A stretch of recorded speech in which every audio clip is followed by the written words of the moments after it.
अचानक से मन्नत की मां श्रुति को होश आता है। होश में आते ही श्रुति मन्नत के सामने एक बड़ा सच उजागर कर देती है। जी हाँ दोस्तों, मन्नत सीरियल के आने वाले एपिसोड में एक बड़ा ट्विस्ट देखने को मिलेगा।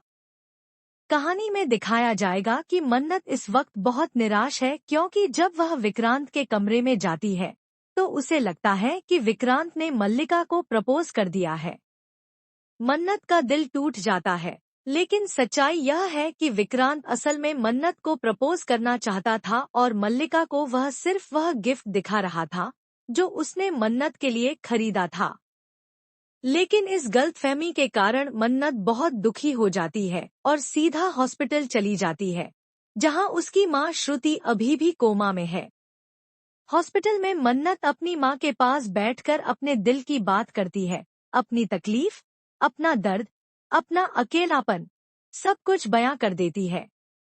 तभी मन्नत की आवाज सुनकर श्रुति की आंखों से आंसू बहने लगते हैं। मन्नत यह देख चौंक जाती है और समझ जाती है कि उसकी मां को शायद होश आ रहा है।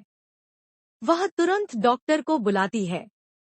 डॉक्टर कहता है कि यह बहुत पॉजिटिव साइन है, श्रुति को जल्द ही होश आ सकता है।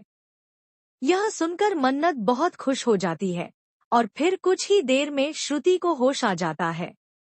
मन्नत दौड़कर उन्हें गले लगा लेती है और रोते हुए कहती है, माँ, आपने मुझे फिर से जीने की वजह दे दी है। अब मन्नत ठान लेती है कि वह अपनी माँ से हर वो सवाल पूछेगी जो उसके दिल में सालों से है। सबसे बड़ा सवाल, उसकी असली माँ कौन है? मन्नत श्रुति को सलूजा हाउस के गेस्ट हाउस में लेकर जाती है ताकि वह आराम कर सके। लेकिन वहीं उसका सामना ऐश्वर्या राय सिंह से हो जाता है। ऐश्वर्या पहले की तरह घमंड में बोलने लगती है, लेकिन इस बार श्रुति चुप नहीं रहती। श्रुति डटकर कहती है, तुम्हें क्या लगता है मेरी बेटी तुमसे डर जाएगी? मैंने उसे इस काबिल बनाया है कि वह तुम्हारे जैसे लोगों को करारा जवाब दे सके। मन्नत कमजोर नहीं है और न कभी होगी। ऐश्वर्या राय सिंह पहली बार हकबका जाती है, लेकिन तुरंत ही ठान लेती है कि वह मन्नत को जीतने नहीं देगी। अब देखना यह होगा कि क्या विक्रांत इस लड़ाई में मन्नत का साथ देगा या फिर मल्लिका और ऐश्वर्या मिलकर मन्नत के खिलाफ नई साजिशें रचेंगी।